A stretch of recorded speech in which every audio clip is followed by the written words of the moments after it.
Smile please. क्या बात है? ब्याह में है?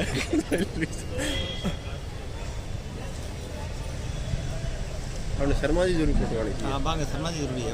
नहीं मेरी आम तो नहीं आवा, कोई बात नहीं। नहीं बाहर तो कोई बात नहीं। मैं अब डॉक्टर राकेश छाबड़ा जी को निवेदन करूंगा कि वो मंच की तरफ आए और आगे के प्रोग्राम को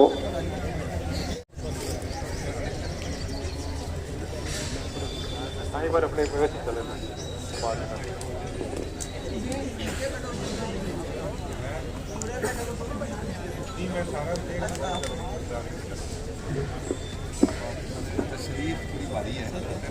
आज के इस प्रदर्शन का उद्देश्य हमारा आम जनता को जागरूक करना है और इस कड़ी में मैं हमारे जो डॉक्टर साथी हैं उनको बुला के और आरटीएच बिल की जो भी कमियां हैं उनको जो है जनता को बताने के लिए मैं आग्रह करूंगा। इसी कड़ी में मैं सर्वप्रथम हमारे आईएमए के वाइस प्रेसिडेंट डॉक्टर संदीप से आपसे अनुरोध करूंगा कि वो आईएमए की वो आरटीएच बिल के बारे में जो है जनता को जागरूक करें कि उसकी क्या कमियां हैं और किसके लिए हम लोग आंदोलनरत हैं। जैसा कि आपको सबको विदित है कि हम पिछले 2 महीने से इस आंदोलन के लिए अलग अलग तरह से सड़कों पे और अलग तरह से विरोध कर रहे हैं। ये आंदोलन उस कानून के विरुद्ध है जो सरकार ने राइट टू हेल्थ के नाम पे विधानसभा में पास किया है। इस कानून की अगर अपने कमियों की बात करें तो एक बहुत ही लंबी फहरिस्त हो जाती है, तो मैं आपको कुछ बिंदु आपको बताना चाहूंगा, फिर हमारे डॉक्टर साथी आपको उसके बारे में एक एक बिंदु के बारे में विस्तार से बताएंगे। फर्स्ट तो ये है कि जितना भी ये कानून बना है वो पूरी तरह से असंवैधानिक है, हमारे मूलभूत अधिकारों को ही हनन कर रहा है। वो हमारे व्यवसाय करने का जो हमारा मूलभूत अधिकार है, जिसमें हमने हमारी पूरी प्रॉपर्टी, हमारे सारे साधन हमने अपनी प्रॉपर्टी से लिए बनाए हैं, उस पे सरकार अपना अधिकार जताना चाहती है। इसके अलावा सरकार ने जो पुनर्भरण के लिए जो प्रक्रिया रखी है वो अभी पूरी तरह से स्पष्ट नहीं करी। डॉक्टरों को इसके लिए बाध्य किया जा रहा है। इसकी और कमियों की अगर जाएं तो ये एक स्पेशलिटी के लिए नहीं, सारी स्पेशलिटी की है। बड़े हॉस्पिटल के लिए इसलिए जिम्मेदारी है कि उसमें फाइनेंशियल कोई उन्होंने प्रावधान नहीं रखे। एक सिंगल स्पेशलिटी के लिए ये मुश्किल इसलिए है कि अगर एक सिंगल स्पेशलिटी का पेशेंट दूसरी स्पेशलिटी का पेशेंट उसके पास आता है, जैसे ऑर्थोपेडिशियन के पास कार्डियक का पेशेंट आता है, तो उसको वो कैसे स्टेबलाइज करेगा, तो ये बहुत बड़ी एक समस्या है। इसी तरह से इमरजेंसी के अंदर आपको डॉक्टर की अवेलेबिलिटी, एक सिंगल डॉक्टर जो अपना हॉस्पिटल चला रहा है वो 24 घंटे इमरजेंसी कैसे फॉलो करेगा। इसके अलावा जो उन्होंने हमारी जो कंप्लेन के बारे में लिखा है, कंप्लेन के बारे में जो प्राधिकरण बनाया है, उसके अंदर 75% पर्सन जो रखे हैं वो नॉन मेडिकल है, और उसमें जो अध्यक्ष और जो रहेंगे चेयरमैन रहेंगे उस समिति के, वो नॉन मेडिकल कलेक्टर या सचिव रहेंगे। तो ये सारी चीजें मेडिकल क्षेत्र के विरुद्ध है। आज तक जितने, अगर हम एक प्रोफेशनल है, हमारा कोई कंप्लेन है, तो उसको एक नॉन मेडिकल पर्सन कैसे हल करेगा।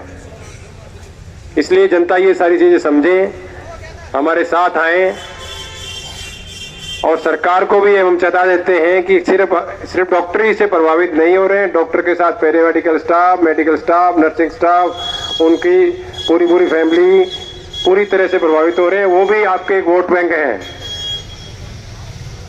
मैं ओमी मित्तल जी का स्वागत करूंगा केमिस्ट एसोसिएशन से कि वो मंच की तरफ आए, और अब मैं अलग अलग मेंबर्स को इस बिल के बारे में डिटेल से बताने के लिए बुलाना चाहूंगा।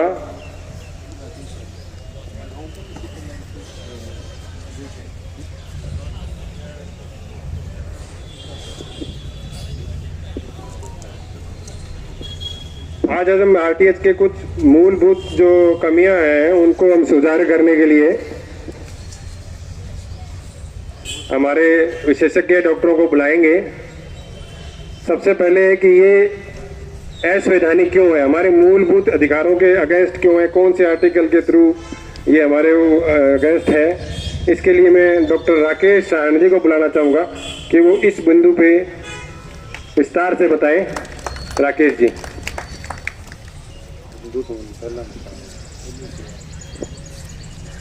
सभी पधारे हुए डॉक्टर्स, फार्मास्यूटिकल एसोसिएशन के सारे मेंबर्स, पैरामेडिकल स्टाफ और डॉक्टर बंधुओं, ये जो आरटीएच सरकार लेके आई है, इसका सीधा सीधा एक ही टारगेट है कि काम सारा प्राइवेट अस्पताल, प्राइवेट मशीनरी है, वो बनी बनाई है, उसके कंधे पे बोझ डाल दो, वो कर दे और शाबाशी वाहवाही जो है वो हम बटोर लें, वोट हम बटोर ले जाएं। तो इसके बारे में 100 तरह की भ्रांतियां समाज में फैली हुई हैं। बहुत सारे लोगों के फोन भी आते हैं, लोग कहते भी है कि डॉक्टर साहब क्यों हड़ताल पर बैठे हो, काम चालू कर दो, मैं तंग होने लग रहे हैं। रोज अपने पास कम से कम 10, 20, 50 फोन तो आ रहे हैं। कल मैं एक छोटा सा ऐसे ही बताना चाहूँगा, कल एक गांव से फ़ोन आया मेरे पास मिलने वाले का कि डॉक्टर साहब इसी के बात है, बिलगमा के कहानी है थे, मतलब माने समझाओ। तो उन्होंने अपना फ़ोन स्पीकर पे कर लिया, 20-50 लोग गांव में इकट्ठे थे, बोले थे सारा न बताओ, सारा सुनन लाग रहा है। तो मैंने अपने को, जो उस फील्ड का आदमी है, अपने को उसी के तरीके से कन्विंस करने की कोशिश करनी है। मैंने कभी आपके गेहूँ, सरसों और नरमा होता है, कॉटन होती है, उसकी एक एमएसपी निर्धारित है सरकार की तरफ से, मिनिमम सपोर्टिंग प्राइस। सरकार कहती है कि उससे कम पे कोई नहीं खरीदेगा। आज तक आपका जो पैदावार है वो कभी एमएसपी पे बिकी है क्या? भी सरकार का आप कह रहे हो, भी सरकार की बात मान लो, सरकार आपको भुगतान कर देगी। तो मैंने कहा आपका नरमा, सरसों कभी भी एमएसपी पे बिके हैं क्या? एमएसपी 6000 है तो नरमा 5000 में बिकता है। सरसों की एमएसपी 5500 है तो वो 5000 में बिक रही है, 4500 में बिक रही है। तो सरकार वो डेफिसिट है उसको पूरा करती है क्या? या सरकार आपको एमएसपी का पैसा देती है क्या? तो बोले जी नहीं देती। तो फिर मैंने कहा अगर मान लो आज गवर्नमेंट ऐसे कर दे कि आपके खेत के अंदर सरसों और गेहूं की फसल है, जिसको गांव में जितनी गेहूं और सरसों चाहिए वो आपके खेत से आके तुलवा के ले जाए और पैसा जो है वो बाद में सरकार दे देगी, तो ये आपको मंजूर है क्या? तो वो सारे कहते जी नहीं मंजूर है, ये तो सरकार का तो पता नहीं है, पहले भी एमएसपी नहीं देती, अब आगे देगी कि नहीं देगी, उस पे कैसे भरोसा कर लें? वो कह देगी जी आपकी सरसों रद्दी थी, खराब थी, गेहूं खाने लायक नहीं थी, आपने बेकार सामान दे दिया हमारे लोगों को, हम आपको पैसा नहीं देंगे। तो मैंने कहा सेम चीज हमारे पे अप्लाई हो रही है कि भी मरीज आएगा, आपने कुछ लेना नहीं है। बाद में मैंने उनको कहा आप हमारे जो भामाशाह चिरंजीवी के अंदर हमारे क्लेम है वो 60% तक क्लेम रिजेक्ट होते हैं, कोई हॉस्पिटल के, कहीं 40% तो एवरेज है ही जो रिजेक्ट होके आ रहे हैं। गवर्नमेंट कह रही है कि हम पैसा दे रहे हैं, तो 40% तक हमारे क्लेम जो है वो रिजेक्ट हो रहे हैं। तो उसमें अपने को कोई ऐसा नहीं है कि हम गलत काम कर रहे हैं। मैंने कहा हमारी नाजायज कमियां निकाल के मैं देखते रहता हूं कि हॉस्पिटल के अंदर एक अलग सी टीम लगी हुई है, ठीक है, एक अलग टीम लगी हुई है हॉस्पिटल के अंदर जो इस निस्तारण में लगी रहती है कि जी आपने सीबीसी नहीं भेजी, आपने जी यूरिन माइक्रोस्कोपी की रिपोर्ट नहीं भेजी, पेशेंट सेप्टिसीमिया शॉक का है, आपने जी यूरिन माइक्रोस्कोपी नहीं भेजी, सीटी स्कैन ये नहीं भेजा, ऑपरेशन के दौरान फोटो नहीं भेजी, ऑपरेशन के बाद फोटो नहीं भेजी। ये छोटी छोटी चीजें करके वो उनका एक ही टारगेट है कि हमारा क्लेम रिजेक्ट करना। तो मैंने कहा वो हमारे इन चीजों को लटकाने में लगे रहते हैं, वो हमारे क्लेम्स को रिजेक्ट करने में ज्यादा ध्यान रहता है, ना कि क्लेम को पास करने में ध्यान रहता है। पिछले आंदोलन के टाइम भी मैंने ये कहा था कि सरकारी योजनाओं का जो काम है वो चिरंजीवी योजना और इन सब योजनाओं से अपने सामने बोटी फेंकी गई थी, वो हमने निगल ली, वो हमारे गले में अटक गई। वो उनका ट्रायल था कि कैसे न कैसे करके ये जो प्राइवेट सिस्टम चल रहा है, जिसने 70% से ज्यादा हेल्थ सिस्टम का राजस्थान के अंदर भार अपने कंधों पे ले रखा है, इसकी गर्दन को कैसे पकड़ा जाए और इसको कैसे निचोड़ा जाए, इसको अफसरशाही के नेताओं के शिकंजे में कैसे लाया जाए। अगर हम उसी टाइम कह देते कि हम में से कोई भी इस स्कीम में काम नहीं करेगा, आप जी जो सरकार की स्कीम है वो सरकार में लागू करो, तो आज ये नौबत ही नहीं आनी थी। लेकिन चलो देर आए दुरुस्त आए, अभी भी वक्त है। हम सब कागज पे लिख के दे दें सरकार को कि अगर ये बिल वापस नहीं होगा तो हम सारे डी-एम्पैनलमेंट के लिए जा रहे हैं, हम कोई सरकारी स्कीम के अंदर काम नहीं करेंगे। ये जब तक हम नहीं करेंगे तब तक हमारा इस चीज से पीछा नहीं छूटने वाला है। हमें अपने सारे साथियों को, समाज में जितने लोग हैं, उन सबको इस चीज के बारे में अवेयर करवाना है कि एक कॉन्स्टिट्यूशनल राइट है, एक अधिकार है कि आपके खिलाफ कुछ भी, किसी तरह का भी कानून, कोई भी बात होती है तो आपको कोर्ट के अंदर जाने का हक है, आप अपील कर सकते हो। तो ऐसे कानून में जहां आप कहीं उनके खिलाफ अपील नहीं कर सकते तो ये हमारे मूल अधिकारों का हनन है। तो ऐसे राइट टू हेल्थ बिल को लेके हम इसमें कैसे हामी भर दें? सरकार कहती है कि हम आपके सारा भुगतान करेंगे। हम कहते हैं यार हमें पैसा चाहिए ही नहीं, आपका पैसा है, आप सरकारी अस्पताल, डिस्ट्रिक्ट हॉस्पिटल, CHC, PHC उन पे लगाओ, उनको स्ट्रेंथन करो। गंगानगर और हनुमानगढ़ जिला अस्पताल है, इतनी पॉपुलेशन कैटर करते हैं, जहां पे 70 सालों में आप cath lab, MRI, CT scan और न्यूरोसर्जन, कार्डियोलॉजिस्ट, गैस्ट्रोएंट्रोलॉजिस्ट आप एक दो भी अपॉइंट नहीं कर पा रहे। कोरोना के टाइम आपका सामने आ गया कि भाई आप कुछ भी नहीं कर पाए, यहाँ से आज भी आप पेशेंट रेफर कर रहे हो, तो आप उस इंफ्रास्ट्रक्चर में पैसा लगाइए ना, वहां पे आप पैसा लगाओ, उस इंफ्रास्ट्रक्चर को डेवलप करो, वहां फ्री स्कीम्स में इलाज दो, वहां पे न्यूरोसर्जन, गैस्ट्रोएंट्रोलॉजिस्ट, DM जितने भी डॉक्टर हैं वो 24/7 लगाओ, उनको तनख्वाह दो, आप उस सिस्टम को आप डेवलप करो। हमारे बने हुए सिस्टम को, हमारा जो व्यवसाय है, हमारा जो काम है, उसका गला घोंटने पे आप क्यों लगे हुए हो? सरकारी सिस्टम में तो आपने कुछ किया नहीं। वो तो गंगानगर जो गवर्नमेंट हॉस्पिटल है उसको देख के सुन के अपने को शर्म आती है कि PHC से भी पेशेंट रेफर होता है और डिस्ट्रिक्ट हॉस्पिटल से भी पेशेंट जयपुर, बीकानेर रेफर होके जाता है। तो फिर ये किस नाम का डिस्ट्रिक्ट हॉस्पिटल है?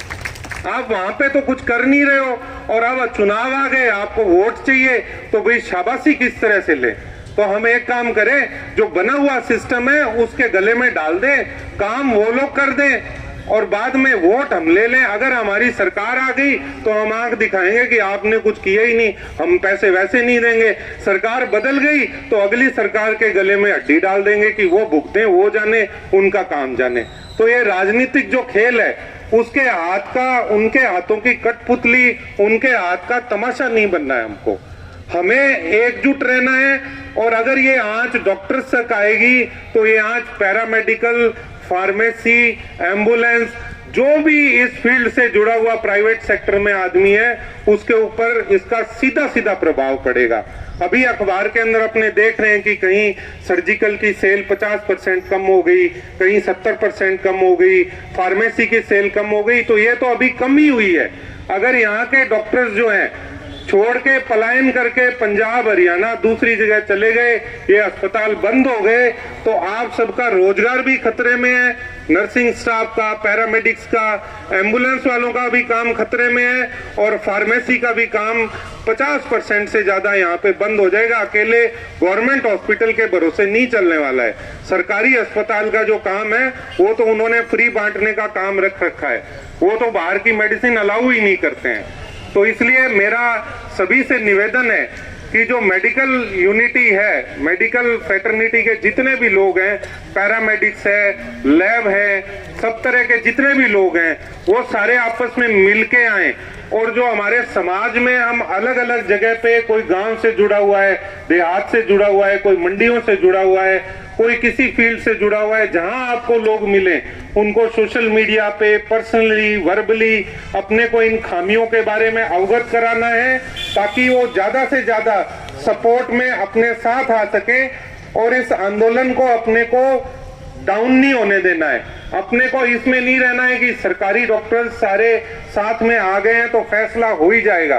देखो, अपने को पॉजिटिव आउटकम के लिए तो अपने को सोचना है, बट हमें वर्स्ट सिचुएशन के लिए प्रिपेयर रहना है कि 1 महीने भी खिंच सकती है, 2 महीने भी खिंच सकती है। कोविड के टाइम में अपनों ने 2 महीने काम बंद रखा था, किसी के कुछ फर्क नहीं पड़ा था, कोई भूख से नहीं मरा, किसी के किसी तरह की कमी नहीं आई थी।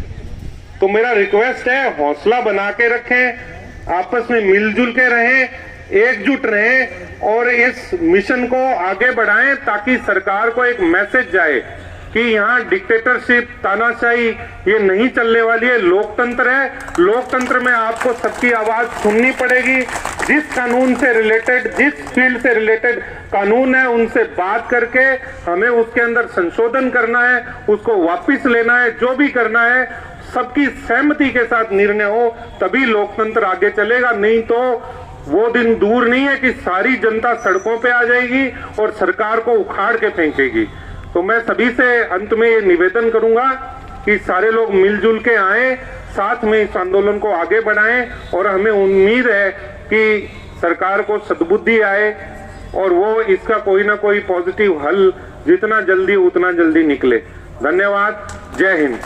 Medical unity, medical unity, medical unity, no to. धन्यवाद।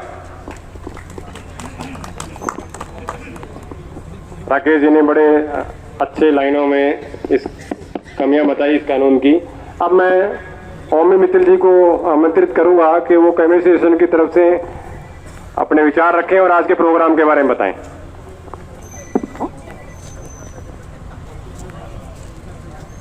सर्वप्रथम आईएमए के आए हुए सभी डॉक्टरगण, नर्सिंग स्टाफ, लेबोरेटरी वाले और मेरे फार्मेसी भाई, मैं पहले एक बात आपको बता देना चाहता हूँ कि कल सीएम साहब का दौरा था बीकानेर में और मैं जो लेटर आज कलेक्टर साहब को देने जा रहा हूँ वही लेटर मैंने कल डोटासरा जी को दिया था और ऊपर मेरे को चढ़ने नहीं दिया सीएम साहब के पास, क्योंकि मैंने काली कोटी पहनी हुई थी। इस चक्कर में उन्होंने मेरे को पीछे धक्का मार दिया और वो लेटर मैंने वहां पहुंचा दिया है। वो लेटर देखो, वो टोकरी में डालेंगे या उसका कुछ संज्ञान लेंगे ये नहीं मैं नहीं कह सकता, पर वो बात मैंने वहां पहुंचा दी है। रही राइट टू हेल्थ की बात, ये जो गहलोत सरकार है, अब ये सबको पता है कि ये सरकार जाने वाली है और ये गहलोत जी ये रायता खिला के जाएंगे भी। आने वाली सरकार 5 साल में रायतों को इकट्ठा ही नहीं कर सके, इसलिए गहलोत सरकार जो है जो भी नियम ले रहे हैं, बस वो दूसरे तो खजाना खोल रखा है, ले लो, उड़ा दो और कर दो। पर मैं गहलोत साहब को ये बात कहना चाहता हूँ कि गहलोत साहब अब भी टाइम है, जनता जागेगी और आपके मतलब रात को सोने नहीं देगी। इनको ये नहीं पता है कि आईएमए के अंदर स्टेट में कितने डॉक्टर है, कम से कम मेरे ख्याल से आपके लाख एक डॉक्टर तो होंगे कम से कम।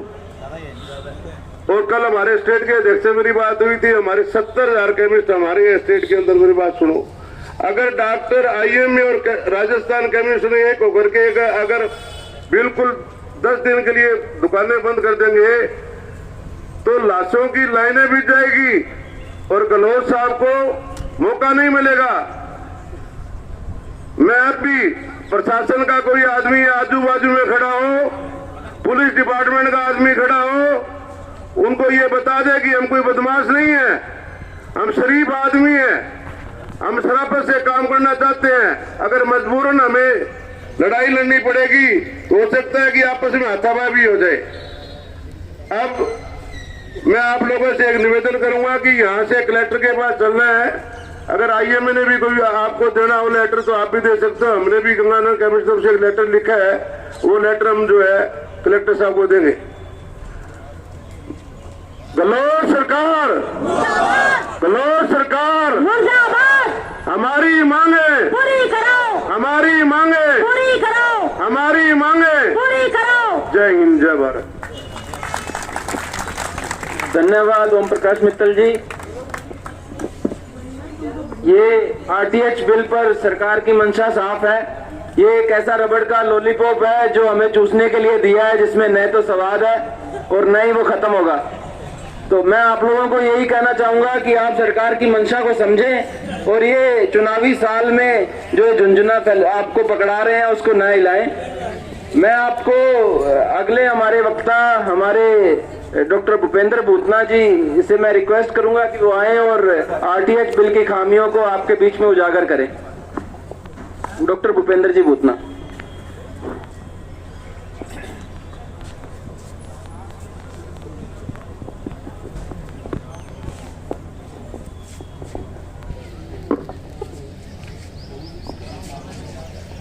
आप सभी को मेरा सादर नमस्कार। यहाँ उपस्थित समाज के सभी प्रबुद्धजन, भाइयों बहनों, मेडिकल समुदाय से आए हुए सभी डॉक्टर्स, नर्सिंग स्टाफ, हमारे junior staff, lab staff, medical representative बंधु, केमिस्ट एसोसिएशन के सभी सदस्य व पदाधिकारीगण, आप सभी को अभी तक बहुत अच्छे से पता लग गया है कि ये आरटीएच बिल क्या है। आरटीएच बिल समाज को तोड़ के शासन में दोबारा आने की एक कुचेष्टा है। ये मैं आपको बड़ी ईमानदारी से बोल रहा हूँ कि डॉक्टर या मेडिकल कर्मी कोई भी या केमिस्ट कोई भी अपना काम छोड़ के घर बैठना, सड़कों पे आंदोलन करना, यहाँ पार्क में भाषण देना, ये हमारा ना नेचर है ना हमारी इच्छा है, ये हमारी मजबूरी है, हमारे गले का फंदा है कि हम इस समय अपना काम नहीं कर पा रहे हैं। मैं सबसे पहले आप सबसे के माध्यम से, आप सभी संगठनों के सदस्यों से और सभी साथियों के माध्यम से और मीडिया के माध्यम से समाज के हर एक व्यक्ति से, हर एक मरीज से, हर उसके परिवार से, हमारे सारे चिकित्सा समुदाय की तरफ से हाथ जोड़ के दिल से माफी मांगता हूँ। मैं बहुत शर्मिंदा हूँ कि हम इस हालत में हम आपकी सेवा नहीं कर पा रहे हैं। मैं सारे समाज, जो हमारा जितना भी चिकित्सा सेवा कर्मी समाज है, चाहे वो केमिस्ट है, चाहे लैब टेक्नीशियन है, हम सब बहुत गहरी पीड़ा में हैं। ये समय था हम आपकी सेवा कर रहे होते हमेशा की तरह, और हमारे शहर में, हमारे पूरे जिले में बहुत अच्छे तरीके से, बहुत शानदार चिकित्सा सेवा बड़ी शांति से चल रही थी, आपसी सद्भाव से चल रही थी, लोग प्रसन्न थे, सब कुछ ठीक चल रहा था। लेकिन सरकार के एक अति महत्वाकांक्षी बिल ने हम सबको एक बड़े डिफिकल्ट स्थिति में खड़ा कर दिया है। लोग सड़कों पे, हम परेशान हैं, हम लाठियां खा रहे हैं, हमारी महिला चिकित्सकों को पुलिस अपनी ड्यूटी कर रही है, वो अपने तरीके से अपना काम कर रहे हैं, उन पे लाठियां बरसा रहे हैं, पानी की बौछारें हो रही हैं, अनारकी हो रखी है, पूरा भ्रष्टाचार हो रखा है, प्रजातंत्र नाम की कोई चिड़िया नहीं बची है इस राज्य में। ये बहुत ही दुखद स्थिति है। हमें हर मरीज की पीड़ा दिखती है जिनका लंबा ट्रीटमेंट चल रहा है, किसी के ऑपरेशन ड्यू हो रहे हैं, किसी की इमरजेंसी है। हर दिन हर डॉक्टर के पास, हर ओमी मित्तल जी के पास, हर मेडिकल रिप्रेजेंटेटिव के पास मुझे लगता है 10 फोन तो आते ही हैं कि मेरे परिवार में ये हो गया, आप मदद करो। ना मैं मदद कर सकता, ना ओमी मित्तल जी मदद कर सकते, ना कोई मेडिकल रिप्रेजेंटेटिव मदद कर सकता, कोई मदद नहीं कर सकता, क्योंकि सरकार ने ऐसा ही चाहा है। उनको लगता है कि हम मेडिकल समुदाय को कष्ट करेंगे, लोग मेडिकल समुदाय से दुखी होंगे, वो कांग्रेस की बल्ले बल्ले करेंगे। मैं यहाँ पे इसी समय ये स्पष्ट करना चाहता हूँ, हमारा आंदोलन किसी पार्टी के खिलाफ नहीं है, हमें कोई मतलब नहीं है। हमें सिर्फ ये समाज की शांति चाहिए, हमें झगड़े नहीं चाहिए, हम अपना काम अच्छी तरह कर सके, हमारा मकसद यही है। हमें गहलोत सरकार मुर्दाबाद करना पड़ता है क्योंकि वो ऐसा वही कर रहे हैं, हमारे लिए चेहरा वही है, हमारे पे अत्याचार करने का चेहरा वही है, इस समाज को तोड़ने का चेहरा वही है।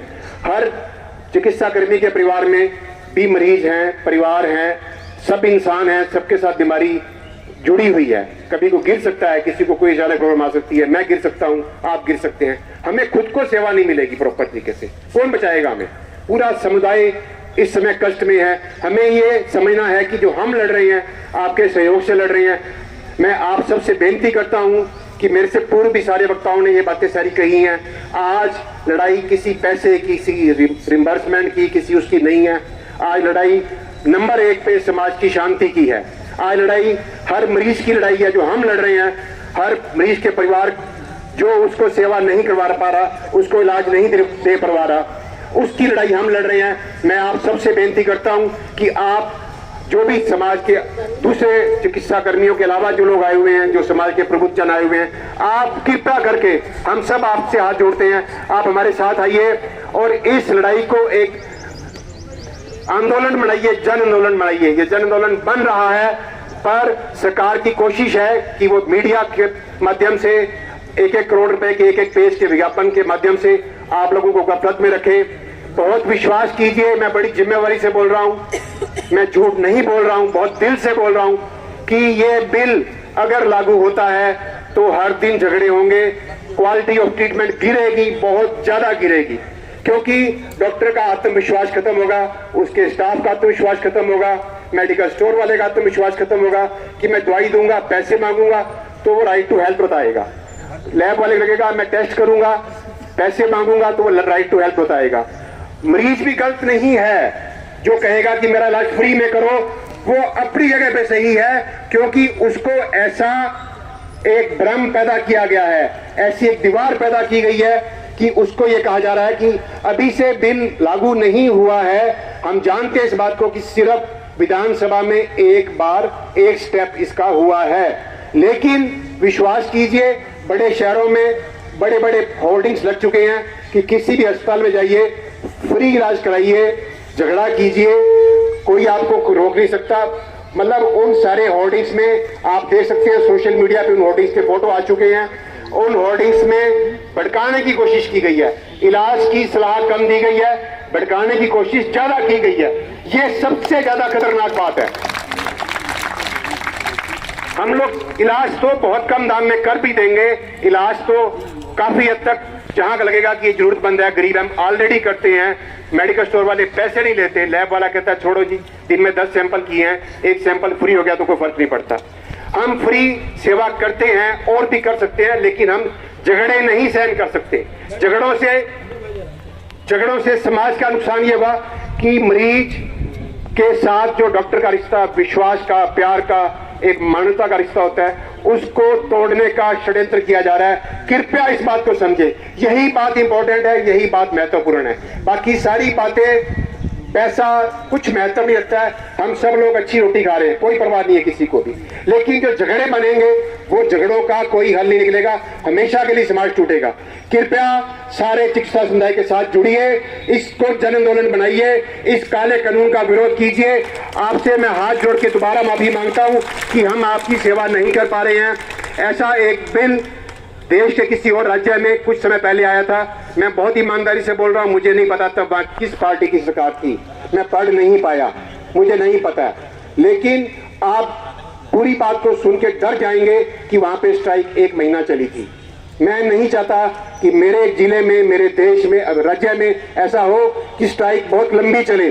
कृपया इसको अभी से ऐसी तेजी दीजिए, ऐसा जन आंदोलन बनाइए कि सरकार डरे कि इसमें वोट नहीं मिलेंगे, नुकसान होगा।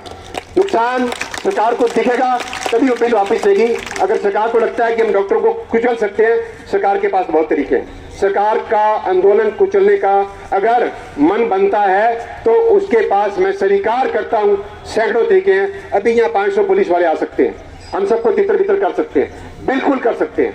महिलाओं को, सबको, बुजुर्गों को लाठियां पड़ सकती हैं।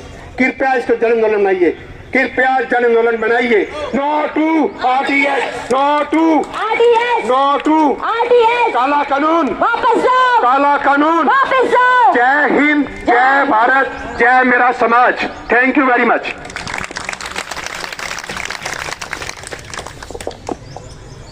अब मैं हमारे सम्मानीय बरारे रवि जी श्रुति जी को, जो पतंजलि योग संस्था से अध्यक्ष हैं, उनको बुलाना चाहूंगा कि वो इस आरटीएस के बारे में अपना विचार व्यक्त करें। रवि जी श्रुति।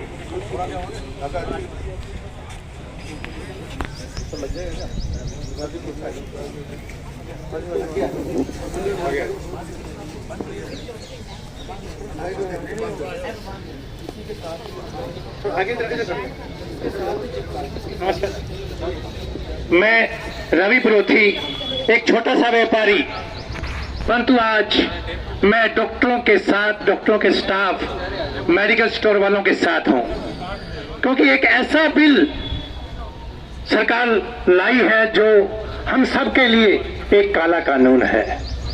कोई भी डॉक्टर किसी भी समय कोई पेशेंट आए, इमरजेंसी कहकर उसको देखें और उसका पैसा भी ना मिले। ये चीजें तो बहुत गलत है ना। आज मेरी दुकान है, प्रिंटिंग प्रेस है मेरी, यदि रात को मेरे पास कोई कस्टमर आए कि रवि जी मेरा ये काम करके दो, इमरजेंसी है, और पैसे सरकार देगी जब समय आएगा, वो भी पता नहीं है पैसे आएंगे या नहीं आएंगे। तो इसका इलाज क्या है? इस कानून को वापस किया जाए। हम सब इस आंदोलन को ऐसा आंदोलन बना दें, एक राजस्थान का शहर शहर, कस्बा कस्बा, प्रत्येक व्यापारी, यहाँ के मैं जो मेडिकल एसोसिएशन के अध्यक्ष है राजा चुग से भी निवेदन करूंगा कि वो खुलकर बाजार में आए। हम सब व्यापारी भाई भी सभी डॉक्टरों के स्टाफ के साथ हैं। हम सब मिलकर एक ऐसा कार्य करेंगे कि सरकार याद रखे कि काला कानून कैसे लाया जाता है। इस कानून को हम खत्म करना जानते हैं। हम सब मिलकर, पूरा समाज मिलकर इस काले कानून को खत्म करेगा। मैंने बहुत सारे व्यापारियों से बात की कि ये डॉक्टर लोग क्यों नहीं देख रहे। मुझे इस चीज का मालूम नहीं था कि कानून क्या है, क्या बात है इसके अंदर। जब मुझे इसकी पूरी डिटेल पता लगी तो हम सब 10-15 व्यापारी खड़े थे, सभी डॉक्टरों के साथ आ गए। ऐसा कोई कानून नहीं है कि आप जब आओ तब आपका इलाज हो, और इमरजेंसी के नाम से एक आंख वाला डॉक्टर घर बैठा है, उसको पता नहीं कि टांग का इलाज कैसे किया जाता है, उसको भी इलाज करना पड़ेगा। ये क्या बात हुई? हम सब, आप व्यापारी भाई, एक ऐसा साथ देंगे आपको, एक मार्केट में चले। हम सब व्यापारी गंगानगर बंद भी कर देंगे। हम सब व्यापारी भाई एक बार 2 दिन के लिए, 4 दिन के लिए सभी दुकानें बंद करेंगे तो पता लग जाएगा, सरकार को ऊंचे ऊपर तक आवाज जाएगी कि सभी व्यापारी भी, सब पूरा समाज डॉक्टरों के साथ है। क्योंकि डॉक्टर एक कहते हैं धरती के भगवान होते हैं। जब धरती के भगवान के साथ अन्याय होगा तो समाज कैसे टिक पाएगा? तो हम सब समाज के एक प्रकार के पूरे समाज हमारा एक साथ है। तो मैं इतना ही बोलूंगा, ज्यादा नहीं बोलूंगा, कि सभी डॉक्टर्स व्यापार बाजार में आए, एक जलसा निकालें, सभी व्यापारी भाई आपके साथ चलेंगे। मैं इस चीज की गारंटी देता हूं। जो मेरे प्रिंटिंग प्रेस वाले हैं, 40 सदस्य हैं, 40 सदस्य मेरे साथ होंगे। जय भारत। मेरे साथ 3 बार इनकलाब का नारा लगाएंगे। इनकलाब जिंदाबाद, इनकलाब जिंदाबाद, इनकलाब जिंदाबाद। जय हिंद, जय भारत। धन्यवाद। जनता की भावनाओं को सबके बीच में पहुंचाने के लिए मैं रवि जी का धन्यवाद दूंगा। अगर जनता हमारे साथ है तो सरकार को झुकना पड़ेगा। अगर हम सब एक हैं तो सफलता के रास्ते अनेक हैं। इसी कड़ी में मैं हमारे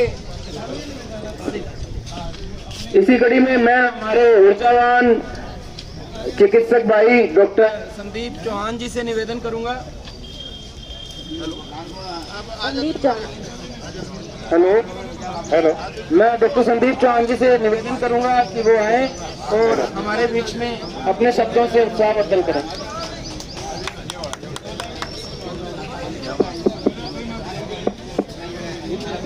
हेलो,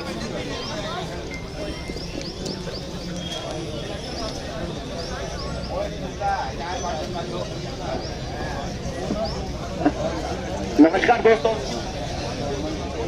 हेलो हेलो हेलो,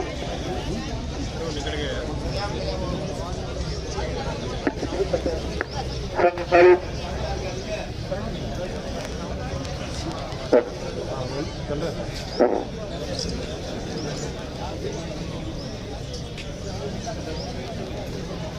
नमस्कार दोस्तों। हेलो, नमस्कार दोस्तों।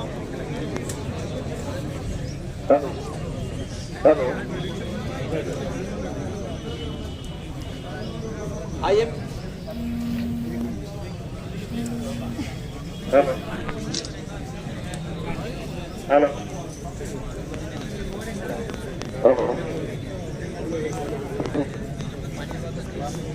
नमस्कार दोस्तों। IMA के सदस्यगण, सभा में मौजूद